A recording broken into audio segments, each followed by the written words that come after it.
studied music composition with my teacher at App State, Dr. Scott Meister, and I remember my first lesson.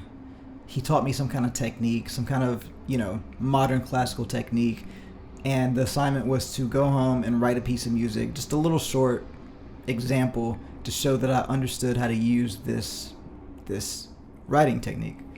So went home, came back the next week, and Dr. Meister said, "All right, cool.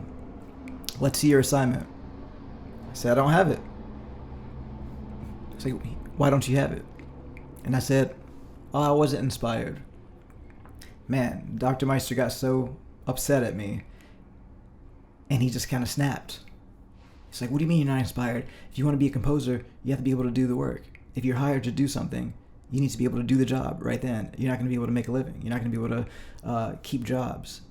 You can't wait till inspiration hits." And that was a really big wake-up call for me, because I thought that was an acceptable answer to say that I wasn't inspired. So that taught me a valuable lesson about just being able to create in any moment.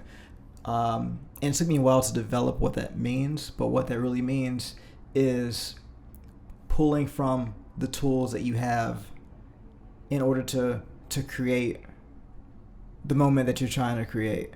In the same way that, like, right now I'm improvising because I'm not sure what I'm going to say, but the way that I'm doing that is by pulling from everything that I've learned, all the words that I've learned, all the conversations I've had with other people, all my life experience, and I'm pulling it all together right now to express something in the moment to you, because that's what I have to do right now.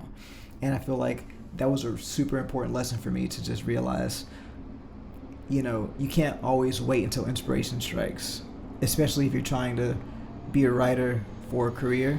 And that might seem like a negative thing because, we always want to have that sense of inspiration.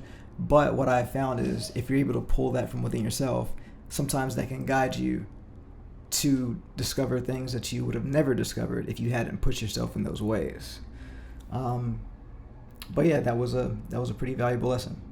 So thank you, Dr. Meister, and hopefully some of you out there will kind of feel the vibe on that one.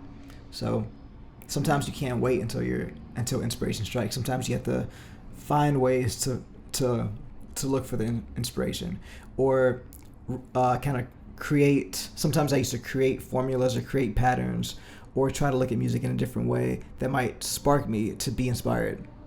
So sometimes you have to spark your own inspiration.